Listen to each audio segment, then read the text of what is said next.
இப்போ நம்ம அறிவு திருட்டு அப்படின்னு ரொம்ப சாதாரணமாக சொல்லிடுறோம். ஆனால் அதுக்கு பின்னாடி இருக்கக்கூடிய அந்த வலியும் வேதனையும் வந்து அந்த திருடப்பட்ட அந்த நபருக்கு தான் தெரியும். அந்த நபர் குறித்து நீங்கள் சொன்னீங்கன்னா நல்லாயிருக்கும் அப்படின்னு நினைக்கிறேன். அவங்களோட ஆர்ட் வந்து அவங்க ஒரு ட்ராயிங்ஸை கொண்டு வரதுக்கு அவங்களுக்கு ரொம்ப நாள் எடுத்துப்பாங்க ஒரு ட்ராயிங்ஸ் ரெடி பண்ணுறதுக்கு. இப்போ நான் என்னோட ஒர்க்கு பார்த்தீங்கன்னா ஒரு அவுட்லைன் பண்ணுறதுக்கு எனக்கு 2 hours 3 hours ஆகும். அப்போ ஒரு ரியலிஸ்டிக்காக ஒரு ட்ராயிங்ஸ் ஒரு பெயிண்டிங் கொண்டு வரதுக்கு அவங்க 2 இல்லை 3 நாள் அவங்களுக்கு ட்ரை பண்ணியிருப்பாங்க. இப்போ அதில் வந்து ஏஐ ஜென்ரேஷன் கொஞ்சம் யூஸ் பண்ணி அந்த ஒரு ஆர்ட்டை கொண்டு வரும்போது அனிமேஷன் அது வந்து ஒரு கார்ட்டூனிக்காக தான் இருக்குது. ஆனால் இந்த அளவுக்கு வரவேற்கிறதே மக்களாக தானே சார் இருக்காங்க. அந்த ஏஐயோடைய அந்த நிறுவனரே வந்து திணற அளவுக்கு போதும் நிறுத்துங்க, இல்லை பொறுமையாக கையாளுங்க அப்படின்னு அவரே கதற அளவுக்கு அதை வரவேற்கிறது மக்களாக தானே இருக்கு.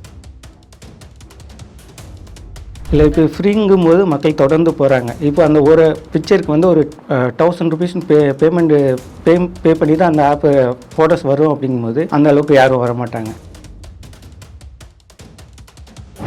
இது வந்து எப்படின்னு பார்த்தீங்கன்னா 18s 19sலாம் பார்த்தீங்கன்னா அந்த டைத்தில் வர மூவி பாலிடிக்ஸில் இருக்கவங்களுக்குலாம் ஒரு நுணுக்கமாக அவங்களோட பிக்சர்ஸ் வந்து தத்ரூபமாக வரைவாங்க.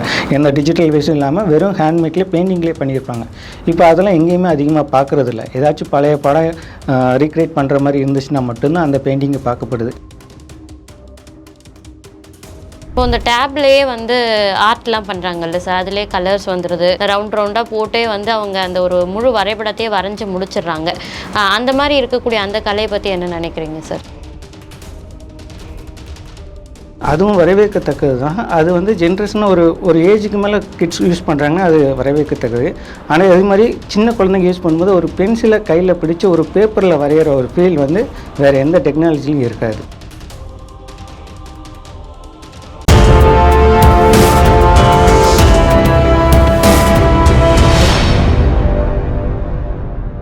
யூதமிழ் நேயர்களுக்கு வணக்கம். இன்னைக்கு நம்ம கூட ரியாலிட்டிக் பென்சில் ஆர்டிஸ்ட் திரு ஆதி அவர்கள் தான் இணைஞ்சிருக்காங்க. வணக்கம் சார். வணக்கம்.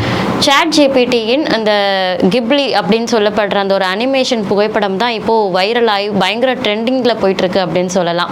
அந்த அளவுக்கு ட்ரெண்ட் ஆகிற அந்த ஒரு வரைபடம் பார்த்திங்கன்னா அந்த உலகத்தில் 40 வருடத்துக்கு முன்னாடியே தோன்றியதாக சொல்லப்படுது. ஆனால் இப்போ தான் அது ட்ரெண்ட் ஆகுது, எல்லாருக்குமே தெரியுது. ஒரு ஓவிய கலைஞராக இது குறித்து உங்களுக்கு முன்னாடியே தெரியுமா சார்? இல்லை, நான் இப்போ ரீசெண்டாக தான் தெரியும். ஆனால் என்னை பொறுத்த வரைக்கும் இது எப்படின்னு பார்த்தீங்கன்னா ஒரு அறிவு திருட்டுன்னு தான் நான் சொல்லுவேன்.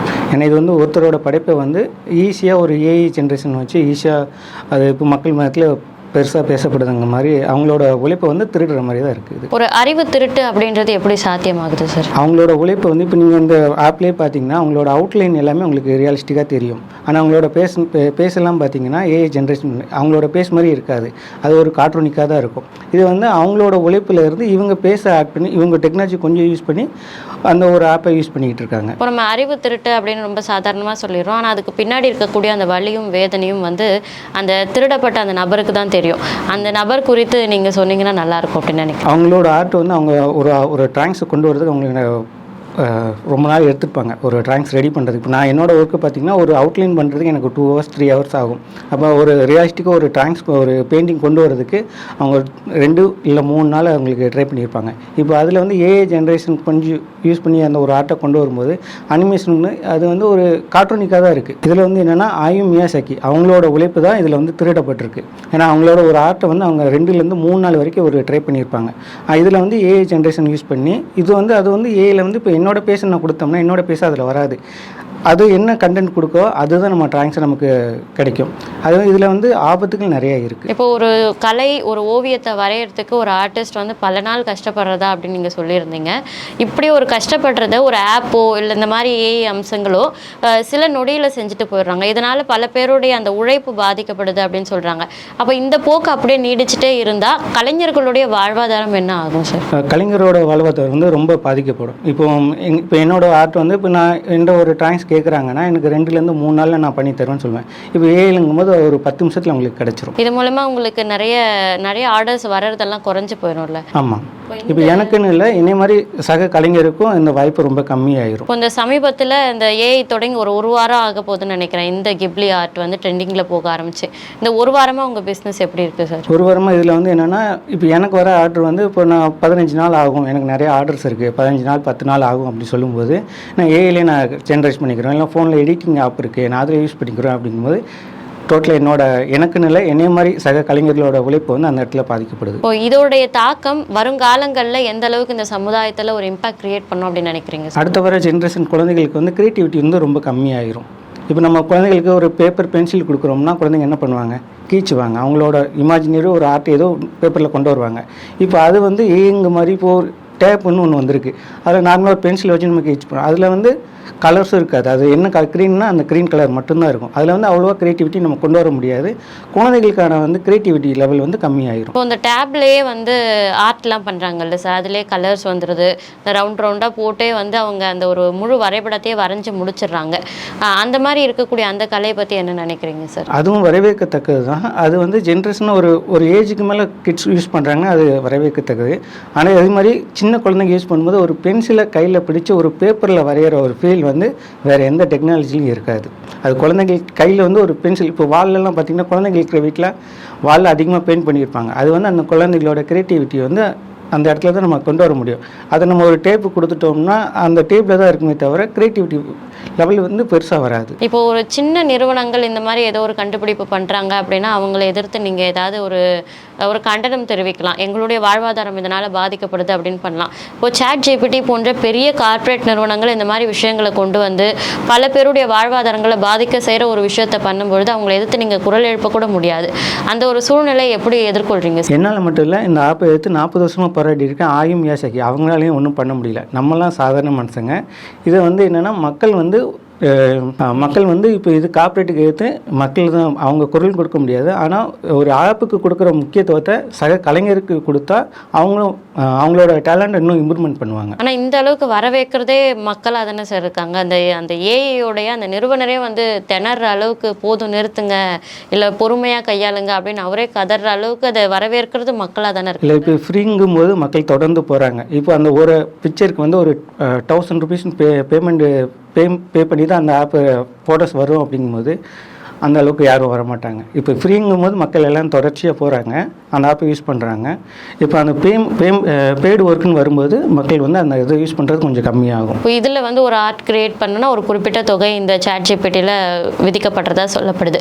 நீங்கள் கையில் வரைஞ்சி கொடுக்குற ஒரு ஆர்ட்டுக்கு எவ்வளோ பே பண்ணுறீங்க சார்? இப்போ நார்மலாக ஒரு A4 சைஸ் சிங்கிள் பர்சனுக்கு வந்து நான் ஒரு 1000 ரூபாய் ரெடி வாங்குவேன். அது வந்து ட்ராயிங்கு ஃப்ரேமோடு சேர்த்து. அதில் வந்து இப்போ நீங்கள் வந்து நான் பண்ணுற ஆர்ட்டில் வந்து குறைகள் சொல்லலாம், அதை நான் கரெக்ட் பண்ணலாம், திரும்பி பண்ணலாம். ஆனால் இந்த மாதிரி ஆப்பில் இருந்து அது கொடுக்குறது தான் நீங்கள் வாங்க முடியும். இப்போ என்கிட்ட வந்து ஒரு மக்கள் வந்து ஒரு ஆர்டிஸ்ட் என்னோட கஸ்டமர்ஸ் கொடுக்குறாங்கன்னா அதில் வந்து குறைகள் இருந்துச்சுன்னா அதை என்னால் கரெக்ட் பண்ண முடியும். இப்போ இந்த மாதிரி ஏஐ ஆப்பில் வந்து இந்த ஃபோட்டோஸ் கொடுக்குறோம்னா அந்த ஏஐ கொடுக்குற அதுதான். இப்போ நான் என்னோட பேஸ் கொடுக்குறோன்னா அது கேலாக கூட மாற்றிடும். ஒரு குழந்தைய கொடுக்கணும், அது பெரிய பொண்ணாக இந்த மாதிரி மிஸ்டேக்ஸாக வரும். ஆனால் அது ஜென்ரேஷன் பண்ணி கொடுக்குறதோ அந்த பிக்கை தான் நம்ம வாங்க முடியும். அதட்ட வந்து நம்ம கொஷின்ஸ் கேட்க முடியாது. ஏன்னா நம்ம அதில் கொஷின்ஸ் கேட்குற ஆப்ஷன்ஸும் இருக்காது. அதையும் நம்ம இப்போ எனக்கு இந்த மாதிரி மிஸ்டேக்ஸ் ஆயிருக்கு அப்படின்னு அதையும் ட்ரெண்ட் பண்ணுறாங்க. இது வந்து ஒரு டிராயிங் அப்படின்னு சொல்லி எல்லாராலையும் விரும்பி பயன்படுத்தப்பட்டாலுமே இதுலேயும் நிறைய ஸ்கேம் நடக்குது அப்படின்னு சொல்லப்படுது. இது ஒரு டிராயிங் தானே வந்து ஜென்ரேட் பண்ணி கொடுக்குது, இதில் என்ன ஸ்கேம் பண்ண முடியும் அப்படின்னு நிறைய பேருக்கு நிறைய சந்தேகங்கள் இருக்குது. இதில் எப்படி ஸ்கேம் நடக்குது சார்? இப்போ இதில் ஸ்கேம் எப்படின்னா, இப்போ நான் வந்து ஒரு ரியலிஸ்டிக்காக ஒரு பென்சில் ட்ராயிங்ஸ் பண்ணுறேன். இப்போ ஏஐலையும் இப்போ அது வந்து ஃபோட்டோஷாப்லேயும் இந்த மாதிரி நிறைய ஆப்ஷன்ஸ் இருக்குது. ஆனால் ஃபோட்டோஷாப்புக்கும் ரியலாக ஒரு ஹேண்ட்மேட் ட்ராயிங்ஸ்க்கும் நிறைய டிஃப்ரென்ஸ் இருக்குது. இப்போ என்னோடய ஆர்ட் நான் பண்ண ஒரு சில ஆர்ட் வந்து இப்போ வேறு பேஜில் என்னாலே பார்க்க முடியுது.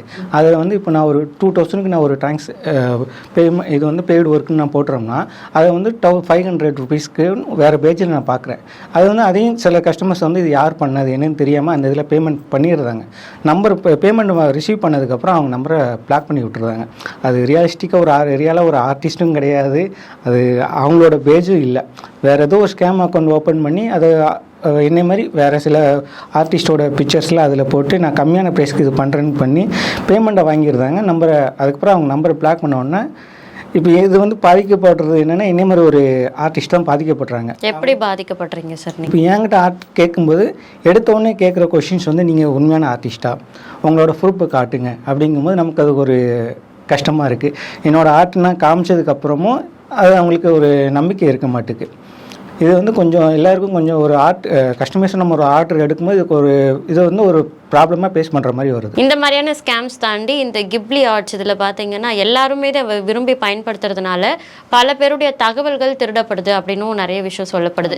ஏன்னா ஒரு ஆப் வரும்பொழுதும் இந்த மாதிரி நிறைய தகவல்கள் வரும். இதுலேயும் நம்ம உள்ளே போகிறதுக்கு முன்னாடி நிறைய விஷயங்கள் நம்மளை பற்றி கொடுத்துட்டு தான் அந்த தகவலை உள்ளிட்டு தான் அதை உள்ளே போய் அதை பயன்படுத்துகிறோம்.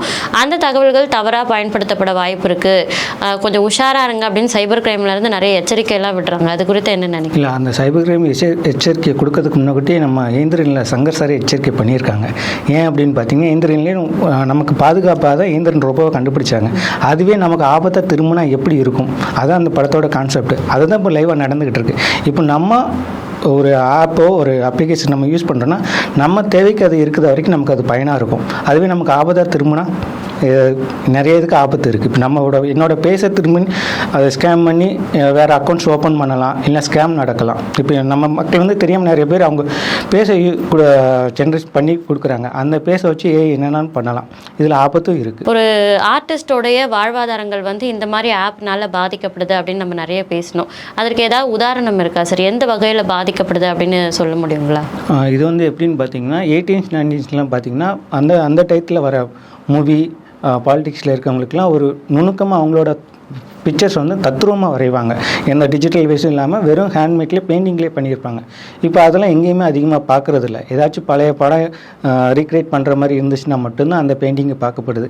அதே மாதிரி அந்த 18ஸ்ல உள்ள பிக்சர்ஸில் எல்லாமே கடைக்கெலாம் விளம்பரப்படுத்தும் போது எல்லாமே பெயிண்டிங்ஸ் தான் பண்ணாங்க. இப்போ அது வந்து ரொம்ப அந்த மாதிரி ஆர்டிஸ்ட்டே இப்போ எங்கேயும் பார்க்க முடியதில்லை. ஒரு சிலர் தான் 1-2 பேர் தான் இருக்கிறாங்க.